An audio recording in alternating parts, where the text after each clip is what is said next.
de la tradición griega, entonces fue Empédocles en el año, pues ahí está, 495, 435 a.C. vivió, cuando él definió que esos cuatro elementos debían ser los constituyentes del universo en ese momento. Luego ese conocimiento lo heredó Platón, y Platón entonces asoció esos elementos a lo que hoy en día conocemos como los sólidos platónicos, como los sólidos regulares, que son los que están en esta diapositiva, y cada uno de los elementos estaba asociado a él.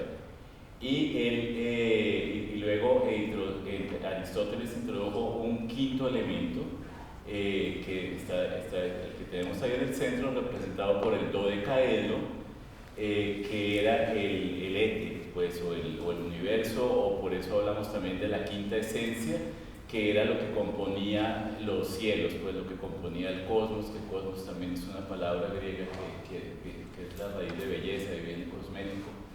Entonces los griegos consideraban que los cuatro elementos, digamos, terrestres en el mundo donde vivían eran fuego, tierra, aire y agua, y había un quinto elemento que estaba más allá y que no lo podían manejar, y que era lo que constituía el universo. Y Aristóteles también dijo que fue una base de alguna forma para la alquimia, que si uno podía transferir o mezclar parte de un elemento con otro, eventualmente podría transmutar unos en otros. Luego tenemos a los alquimistas, que bueno, ustedes saben que los alquimistas eran más pues eso no era ciencia, era más magia, más filosofía, más que querían simplemente encontrar la razón de todo, querían encontrar la piedra filosofal y querían transmutar los elementos en oro.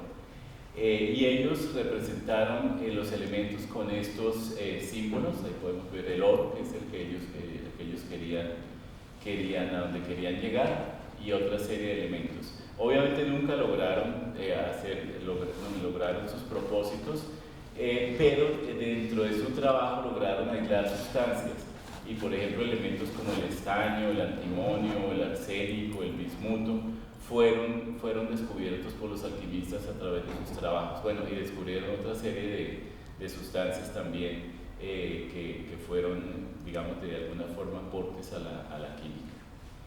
Uno de los principales alquimistas, Paracelso, que vivió en el siglo XV, hizo un modelo aún más simplificado, que decía que todo debería estar constituido por azufre, mercurio y sal, y estos elementos, azufre, mercurio, eran muy importantes para los alquimistas. El mercurio tenía todavía lo tiene de alguna forma, una fascinación especial, porque era un metal líquido, entonces las propiedades que podía tener el mercurio para ellos eran muy, muy especiales.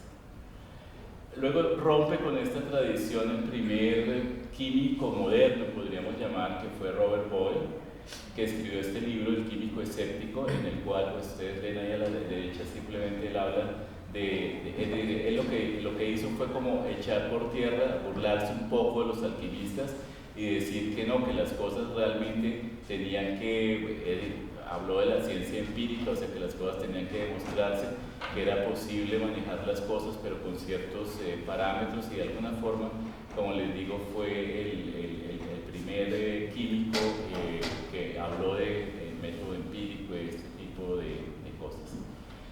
Y dentro de las ideas respecto de los elementos, estableció que una sustancia era un elemento a menos que no pudiera ser roto en cosas más simples, que es, digamos, nuestro concepto también moderno de elementos. Y por ejemplo dijo que el aire, y en ese momento sabían que el aire estaba constituido por varios compuestos, realmente no podía ser un elemento porque podía ser roto en diferentes sustancias. Entonces, digamos que de alguna forma empezaron a establecer el concepto de elemento, aunque olvidé mencionar, el concepto de elemento viene de los griegos, o sea, ese elemento se lo dio Empédocles, el que hablamos hace un rato, que la palabra griega es stoik, que de ahí viene, supongo, no lo busqué, debe venir estequiometría también, o sea, la medida de la cantidad de un elemento. Luego, siguiendo la historia, tenemos al padre de la química, el considerado padre de la química, Antoine de Lavoisier, el químico francés que vivió en la época de la Revolución y que, entre otras cosas, fue ejecutado durante la Revolución. Él es el primero que hace un listado, digamos, formal de los elementos que se conocían hasta el momento, que es el que tenemos ahí. Lo interesante, lo curioso, es que él incluye entre los elementos, como pueden ver, los dos primeros, la luz y el calórico, porque todavía creían que ese tipo de, bueno, hoy en día sabemos que no son, bueno, que la luz podemos definirla como partículas, la luz y el calor sabemos que son formas de energía. Ellos, los químicos de esa época, creían que eran parte de los elementos y por eso Lavoisier lo incluyó, digamos, dentro de estos elementos. Luego viene John Dalton, ya en el siglo XIX, que fue digamos, ya hizo una simbología, bueno, además de que fue, digamos, de alguna forma el padre de la teoría atómica, hizo una simbología de los elementos, que es la que ustedes tienen a la derecha. Ya estos son unos símbolos diferentes a los de los alquimistas, y le dio un símbolo a cada elemento. Esta es la primera, digamos, simbología moderna que tenemos de los elementos, que en ese momento este listado de elementos eran los que se conocían en el momento. Ahí aparece el fósforo. Olvidé mencionarles una cosa, y fue que los alquimistas también trataron de aislar, bueno, trabajaron con orina, y trabajando con orina y tratando de aislar sustancias a partir de la orina, encontraron lo que ellos llamaron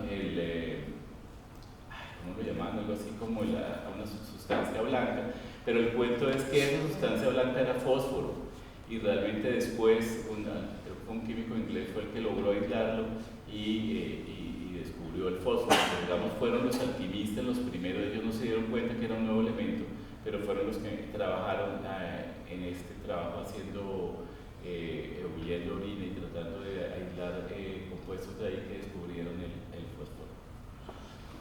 Bueno, estos lo mismo son los elementos usados por Dalton. El punto va a que él ya empezó a formular moléculas con estos elementos. Entonces ahí podemos ver que era la formulación de aquella época para cosas como el óxido sulfúrico, pues el ácido sulfúrico, el agua, que curiosamente solo tiene un átomo de oxígeno, bueno, un átomo de hidrógeno, debería tener dos, bueno, en fin.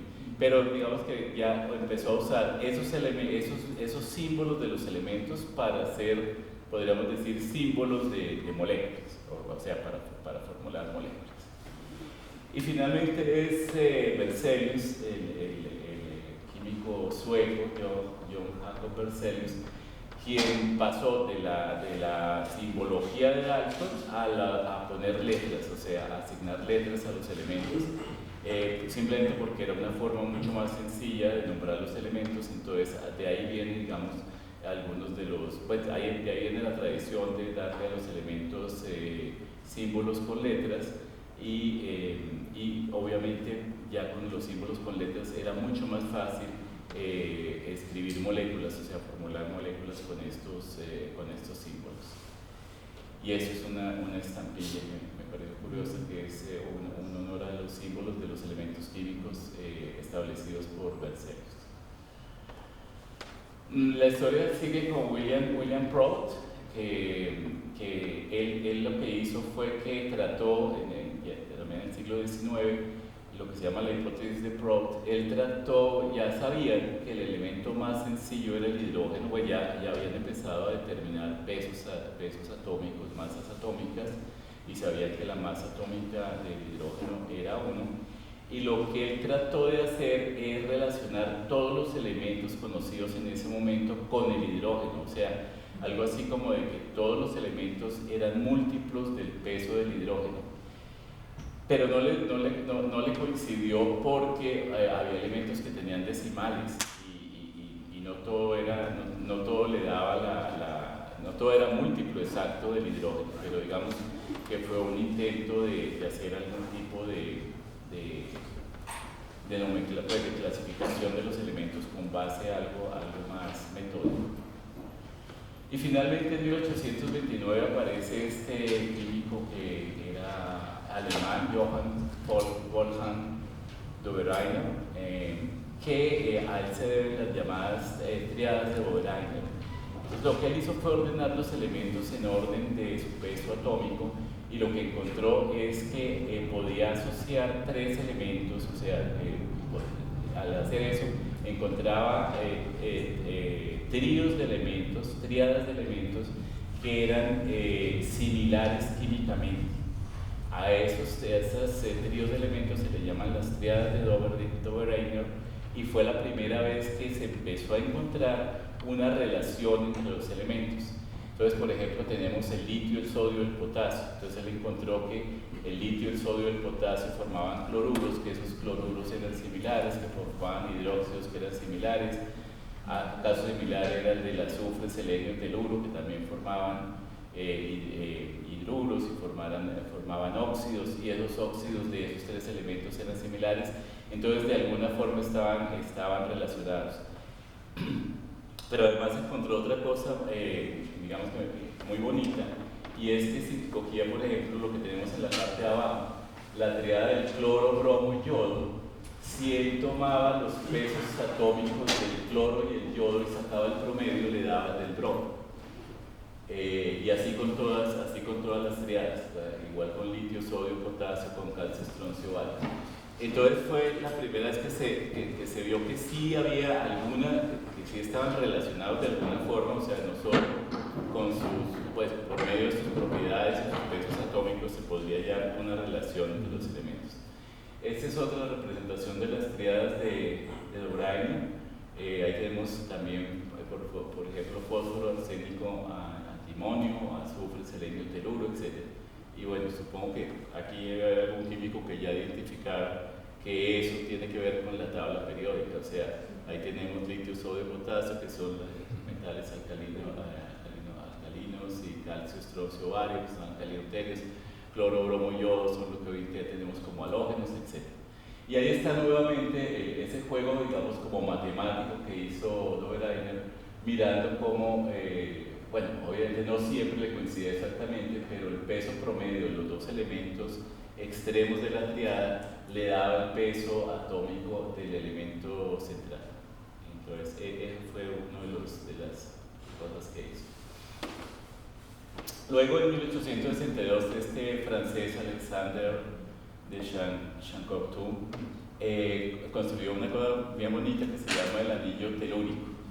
Y simplemente hizo lo mismo, o sea, él ordenó los elementos en forma ascendente de masa atómica o de peso atómico, y los puso como en una hélice, y se dio cuenta que cada 16 elementos otra vez le volvían a aparecer los elementos que tenían características químicas similares, como el litio, el sodio, el potasio, el berilio, el magnesio, el calcio. El nombre telúrico es porque el teluro le quedaba más o menos en el centro de la hélice, entonces por eso lo llamó la hélice telúrica o el anillo telúrico. Bueno, pero entonces él lo que hizo fue esto, pero tampoco había cosas que de todas formas tampoco le coincidían mucho, pero fue un intento pues digamos bonito, y ahí empezaron a mirar de alguna forma que cada cierto número se repetían las propiedades. En este caso era como les digo, la hélice daba vuelta cada 16 elementos tenían características similares. Hoy sabemos y vamos hacia allá que realmente es cada 8, pero de alguna forma 16, pues al ser un múltiplo de 8, pues es válido. Siguiendo con la historia, entonces en 1864 el inglés Alexander Newlands hizo lo mismo, ordenó los elementos, pero entonces él sí lo hizo cada 8, él encontró que cada octavo elemento se repetían las características, y volvemos a encontrar el ejemplo del litio, el sodio, el potasio, el berilio, el magnesio, el calcio. Tenía huecos, tenía partes donde no le coincidían. Tuvo un gran atractivo porque algunos asimilaron esto a las octavas en música.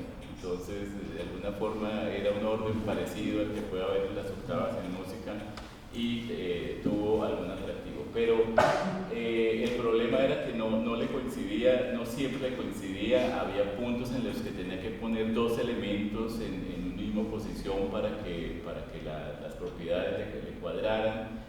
En todo caso, habla ahí abajo 14 elementos, en 14 elementos de los conocidos entonces no cuadraba la ley de las octavas. Entonces, de todas formas, estos fueron intentos, pero de todas formas había cosas que no cuadraban. Y ahí aparece realmente la figura de Dmitri Ivanovich Mendeleev, a finales ya, pues su trabajo lo hizo ya en la segunda mitad del siglo XIX, y justamente, como lo dije al comienzo, está cumpliendo 150 años de su publicación.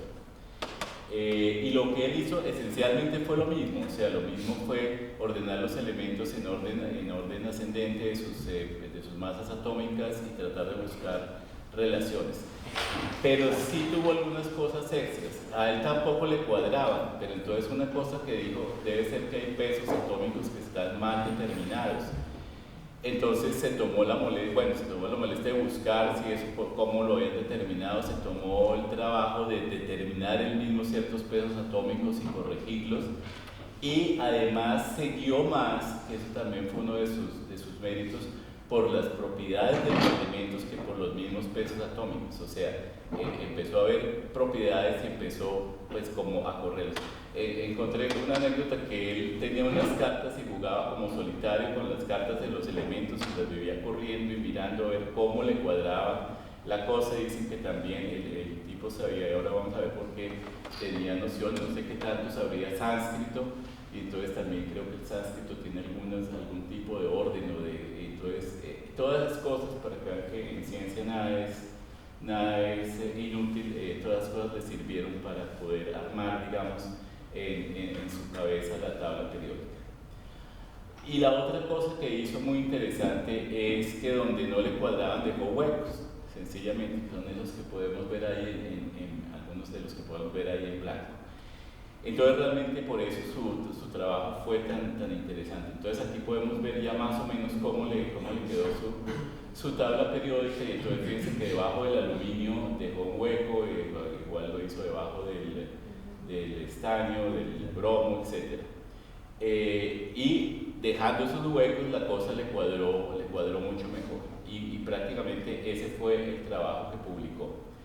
Entonces, esos sitios donde no tenía los elementos, usó también un prefijo sánscrito que es el prefijo de uno, como un espacio más allá, y llamó a ese hueco debajo del boro, el ecaboro, debajo del aluminio, el ecaluminio, el ecalisilicio, el ecamanganeso, etc. Y fue un paso más allá, que eso también fue un mérito, y fue que como él conocía las propiedades de los elementos, porque pues las había estudiado mucho, porque como les acabo de decir, él los clasificó más que todo por sus propiedades, tuvo la osadía, pero seguramente estaba muy seguro de predecir las propiedades que debían tener los elementos que faltaban. Y entonces este es un ejemplo. Por ejemplo, él dijo que el ecaluminio debe tener una masa atómica de 68, una densidad de 6, un punto de fusión bajo. Más o menos dijo cómo debían ser las fórmulas de su óxido, de su cloruro, qué características debían tener esos compuestos, etc. Y cuando se descubrió el ecaluminio, que es el galio, tienen ustedes ahí las propiedades en la parte derecha que están muy cerca a las que predijo Mendeleev. Y esto fue uno de los principales méritos de Mendeleev, o sea, el haber podido, en general en ciencia, cuando uno logra predecir algo y esa predicción se cumple, el trabajo queda totalmente como en firme, como ratificado. Entonces esto fue uno de los principales logros de Mendeleev. Aquí tenemos otro ejemplo del ecasilicio, que las predijo Mendeleev en 1871, y el germanio se descubrió en 1886, y ustedes pueden ver ahí en la tabla las características predichas por Mendeleev y las características que tenía el germanio cuando fue descubierto. Una cosa interesante es que algunos de esos elementos se descubrieron estando él todavía vivo, o sea que él pudo tener la satisfacción de que estaban en lo cierto. Entonces, bueno, este es un poquito el resumen de lo que hizo Mendeleev, pero pues a ver qué se me quedó, bueno, que tenía 63 elementos, trabajó con 63 elementos que eran los que se conocían para aquella época, que privilegió la periodicidad a la masa atómica, o sea, que privilegió que quedaran ordenados y que el orden fuera más que por la masa atómica, por sus características, que dejó los huecos y que se basó en los que conocía para predecir los que no habían sido descubiertos. ¿Okay? Y ahí están los años de los descubrimientos. Dijimos que él había muerto en alguien tomó hasta 1900, muy a comienzos del siglo XX, creo que murió. Entonces fíjense que al menos 3 de ellos, el galio, el escandio y el boro, o sea, su ecaluminio, ecaboro y ecasilicio, fueron descubiertos estando él vivo todavía. Y este es otro científico que hay que hablar de él porque al mismo tiempo con Mendeleev, Julius Lothar Meyer hizo el mismo trabajo, publicó también su tabla periódica con los elementos ordenados igual y es algo muy similar. Lo único fue que lo publicó, él le reconoció el trabajo de Mendeleev por un lado, lo publicó un poco después, o sea, realmente la publicación de Mendeleev es antes, y aunque Lothar Meyer también dejó los huecos, no hizo esas predicciones que hizo Mendeleev. Entonces, aunque hoy en día se les reconoce, digamos, que los dos padres de la tabla periódica son Mendeleev y Lothar Meyer, realmente el mérito, más que todo, se le da a Mendeleev por lo que les acabo de decir. Y esta es la tabla de Lothar Meyer, que pues es algo muy similar. Bueno, luego de ahí para acá, pues obviamente se siguieron descubriendo elementos y Alfred Werner más o menos fue el que le dio un poco más su forma actual. Lo que él hizo fue abrir la tabla, o sea, ustedes saben que la tabla periódica hoy en día, pues la que teníamos antes, que no tengo una, pero esta podría ser. Están en los elementos con que trabajó Mendeleev, pero luego cuando se empezó a ver bueno, y eso más que todo fue cuando ya en el siglo XX empezaron a ver que el orden de los elementos iba más por número atómico que por peso atómico y que la periodicidad, que el orden de los elementos tenía que ver también con la distribución electrónica, que lo vamos a ver ahora. Entonces fue cuando hicieron la tabla extendida, la tabla en su forma actual, que es la forma larga. Y esa tabla la diseñó Alfred Werner en base a la ley de Mosley y la distribución electrónica de los elementos, o sea, porque los elementos que están en la parte central, como ustedes lo deben saber, son los que están llenando los orbitales F, aunque ahora lo vamos a ver. Y lo que había hecho Mosley era debió haber puesto esta diapositiva, fue que él se dio cuenta que el orden era mejor si los ordenaba en orden de su número atómico y no de su masa atómica. Entonces veía que la periodicidad era mejor, digamos, las propiedades químicas y físicas iban mejor.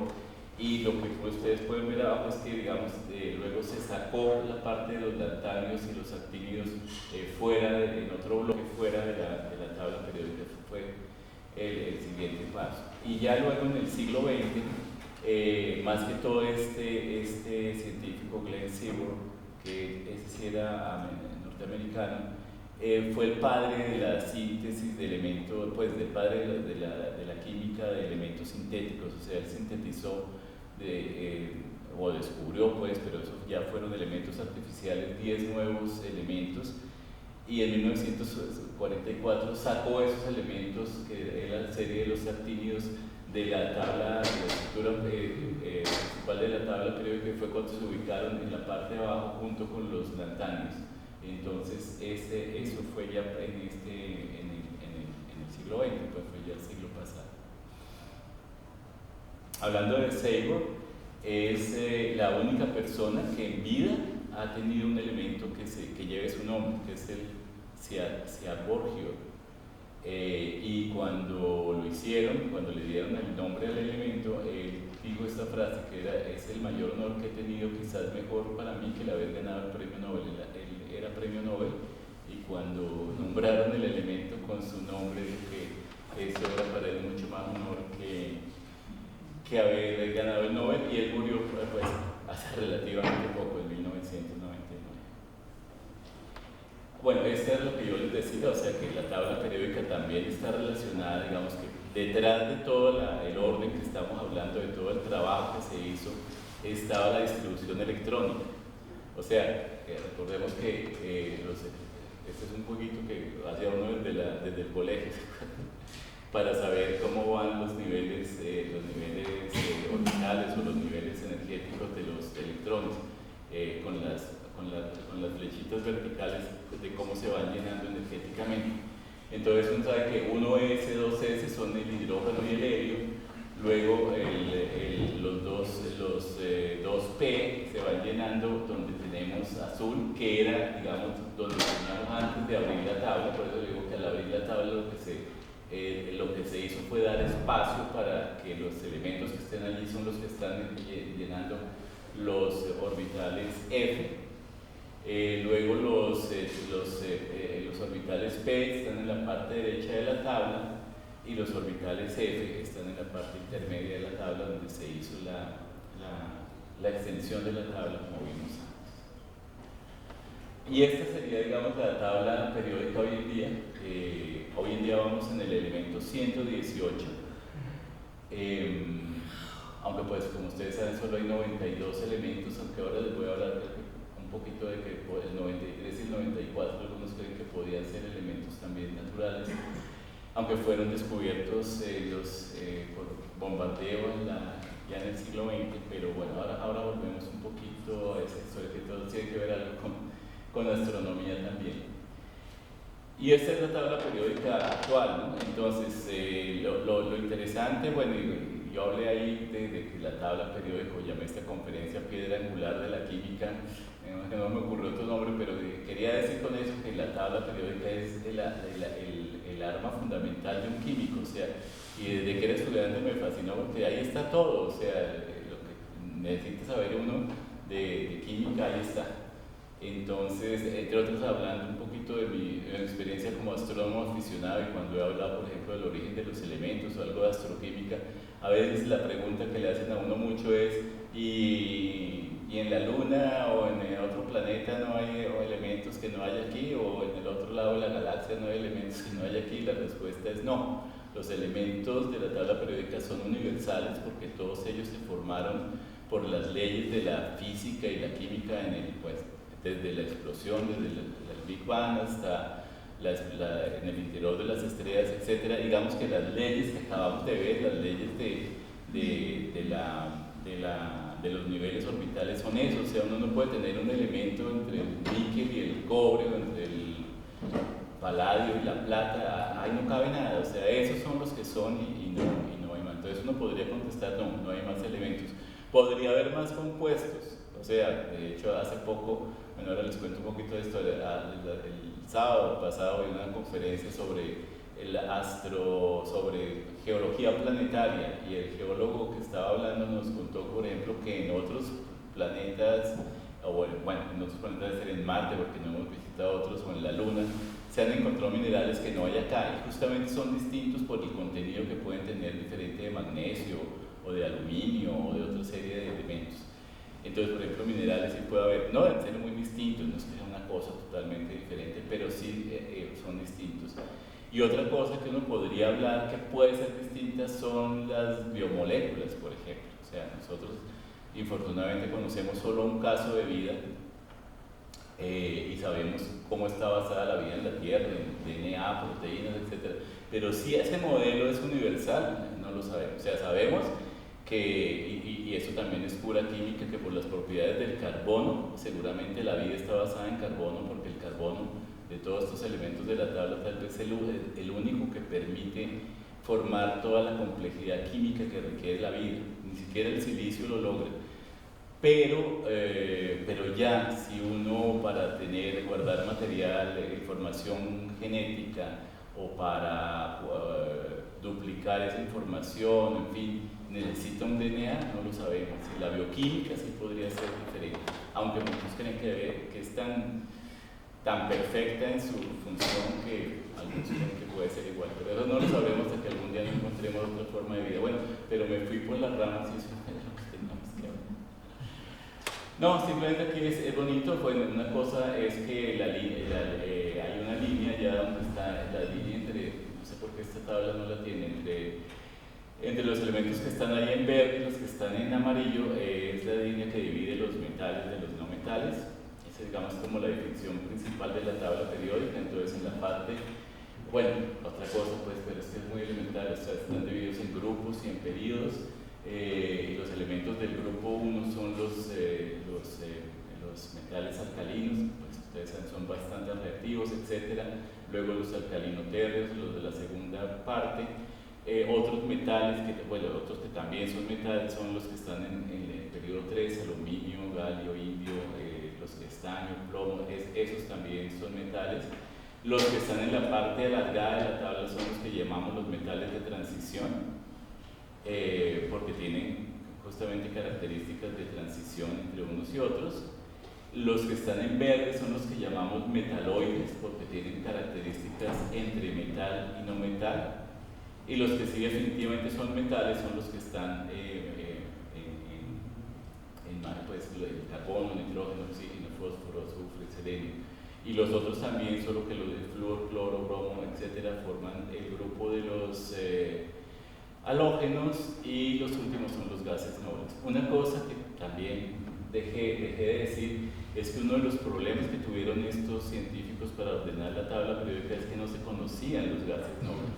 Entonces a les faltaba una muela bien grande a la tabla periódica. O sea, cuando encontraron los gases nobles, encontraron lo que les faltaba de los elementos que sí cumplían con el octeto, pues, con la distribución de los 8 electrónicos. Y abajo, pues ya los mencionamos, están la serie de los lantánidos y los actinios, que ya dijimos de dónde surgieron. Bueno, y otra cosa que tiene una tabla periódica, que ahí me quedé corto, y unos que tienen mucha más información que esto, es que en la tabla periódica uno puede encontrar los elementos, pero puede encontrar también todas sus características, su número atómico, su peso atómico, sus propiedades ácido-base, su estructura cristalina, etcétera, etcétera, etcétera. Y el orden tiene que ver también con eso, obviamente, con todas las características. O sea, y aquí hay una cosa que traje para no profundizar tanto, pues el radio atómico, hacia dónde crece el radio atómico, el carácter no metálico, que ya lo vimos, el carácter metálico, la electroafinidad, la energía de ionización, el radio atómico. A medida que uno baja a lo largo de los grupos, cada vez el radio atómico es más grande. También estaría la electronegatividad y la electropositividad, que van cruzadas en las mismas líneas rojas y azules que tenemos allí. Esto es un poquito también de historia, o sea, como aquí está la tabla con los elementos. Por ejemplo, los que están en rosado son los que se conocían desde la antigüedad, que son, por ejemplo, uno de los primeros metales que se cree que trabajó el hombre fue cobre. O sea, tal vez el cobre es de los elementos más antiguos, pero junto con el cobre están desde la antigüedad, quiere decir antes de la era moderna, porque, por ejemplo, ahí están el estaño, el bismuto, el arsénico, que les dije que los descubrieron los alquimistas, pero por supuesto carbono, azufre también lo usaban mucho los alquimistas, mercurio, oro, plata, cobre, etc. Los que están en naranja son los que se conocían desde la época del Lavoisier, que hablamos ahora. O sea, esos que están en naranja son los que hizo la tabla Lavoisier junto con la luz y el calórico, eran esos. Los que están en ese amarillo más claro fue los que usó Mendeleev, bueno, más todos los otros, ¿no?, para hacer su trabajo. Los que están en verdecito son los publicados en la tabla de Denning en 1923. Los que están en azul son los que publicó Sabor en 1945, o sea, cuando sacó a un lado los lantánidos y los actínidos. Los grises son los conocidos hasta el año 2000, y los magentas son los conocidos hasta el año 2012. O sea, ese 113, 115, 117 y 118 son realmente muy nuevos, se descubrieron hasta hace unos muy pocos años, y el nombre se les dio, creo que el año pasado o este mismo año. Una cosa simpática es que cuando estos no es que se descubran, es que se sintetizan a propósito, pues. Estos elementos sintéticos, 113, 115, 117, 118, inicialmente, y hay muchas tablas que uno encuentra de esos nombres, se les da un nombre provisional que es el número ordinal en latín. Entonces es como el 113 sería, bueno, en español sería el centésimo decimotercer elemento, y en latín es unum tritium, unum trium, y en latín es bastante malo, unum pentium, unum septium y unum octium.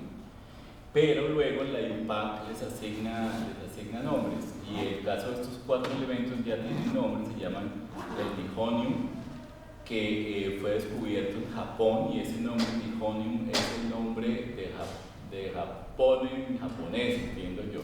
Entonces de ahí viene el nombre Nihonium. El Moscovium es evidente, es decir, fue un grupo ruso que lo descubrió, en Moscú. El tenecino sería en español, fue descubierto en Tennessee, en el estado de Tennessee, y el Oganesson, el Oganesonio sería en español, ese sí lleva el nombre del científico que lo sintetizó.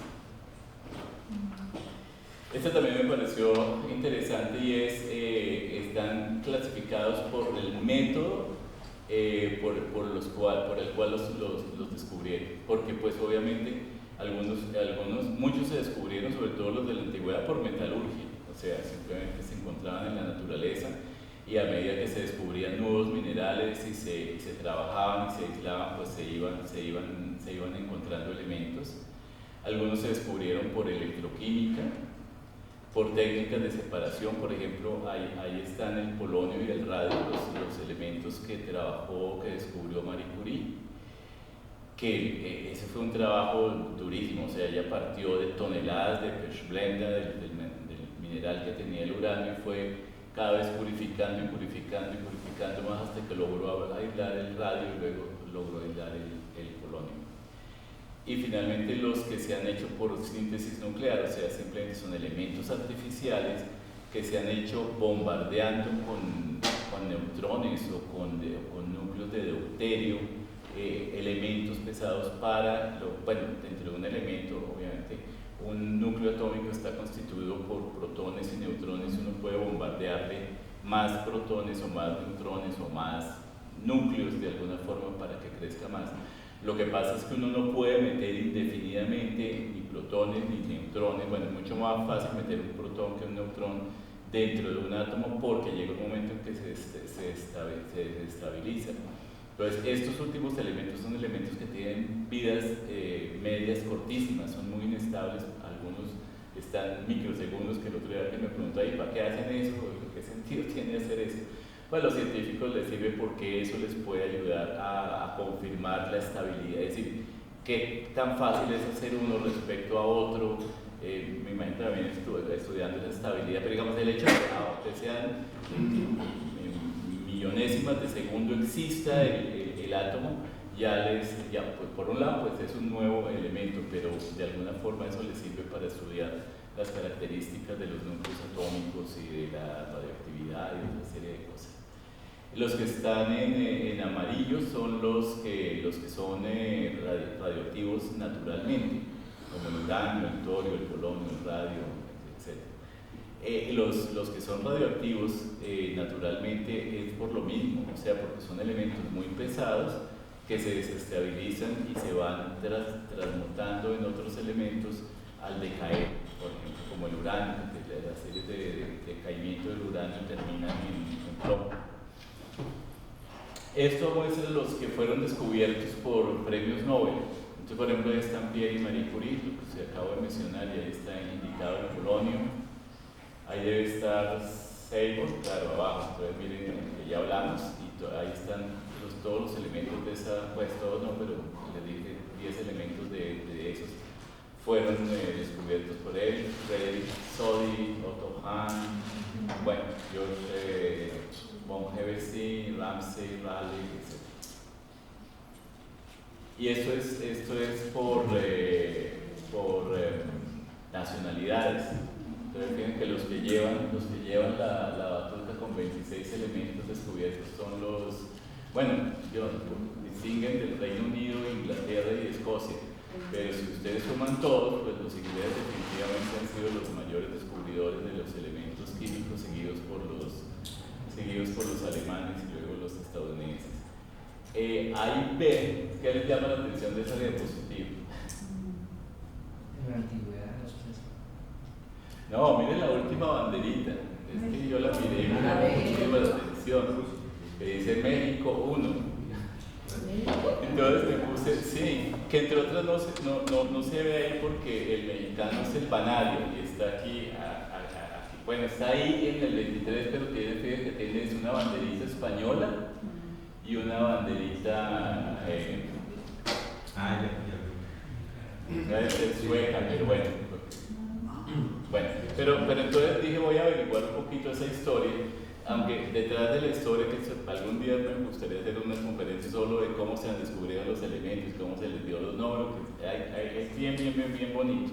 Pero la historia del vanadio es que este científico, Andrés Manuel del Río Fernández, que realmente era español, pero estaba en 1801 en México, en Nueva España, y se había nacionalizado mexicano, por eso es que los mexicanos dicen que el elemento es mexicano.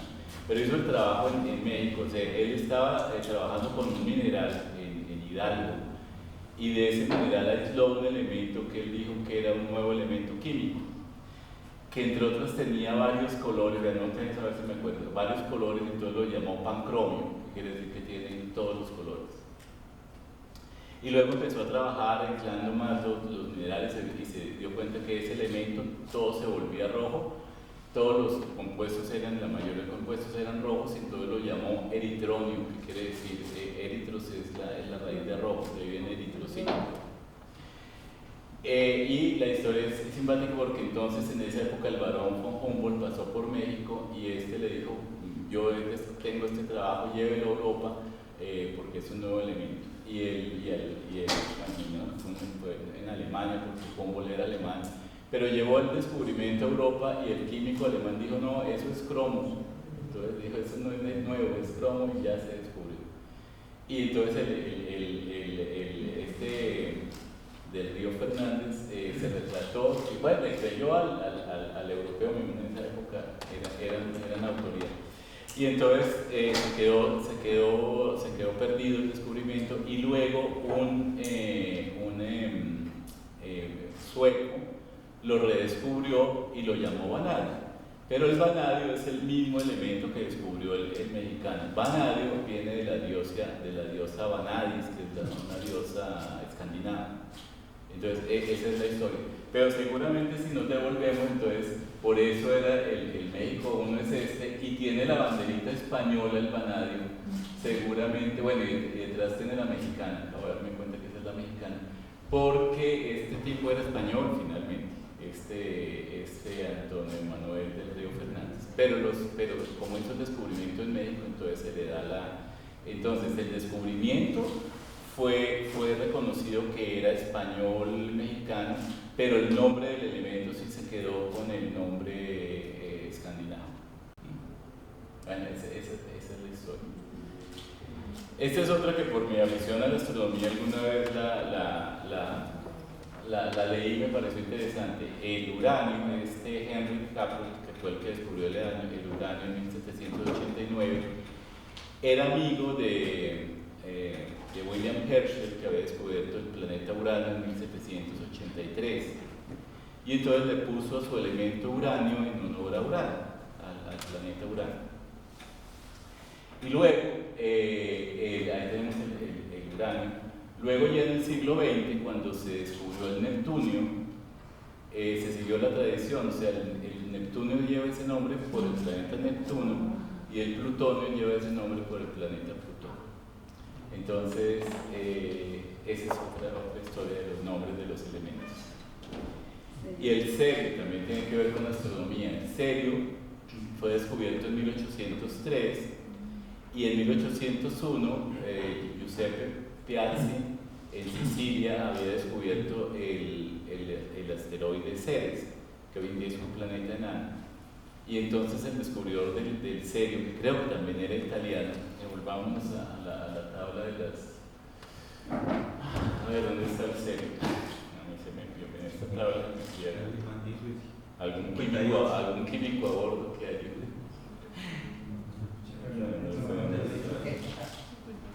Acá, sí, ya. No, pero tienes una bandera sueca y está después del lantano, serio y alemán. Entonces no era italiano. Pero en todo caso, por el reciente descubrimiento de seres, le dieron el nombre de serio. Hay otra cosa, es que no siempre el de que lo descubrió fue el que le dio el nombre. Esto también es interesante, el teluro y el selenio, porque selenio, ¿qué le suena?